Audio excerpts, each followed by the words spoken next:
The room temperature is 36.7 degrees. I kept the exhaust fan in the opposite direction in window and switched on. Now it pulls the air from outside.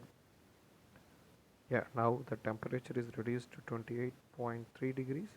It is almost 7 degrees less than before.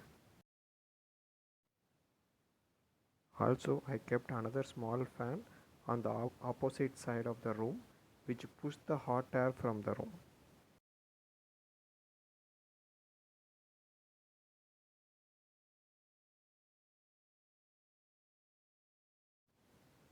I have added exhaust fan details in description. If you like the video, please like and subscribe.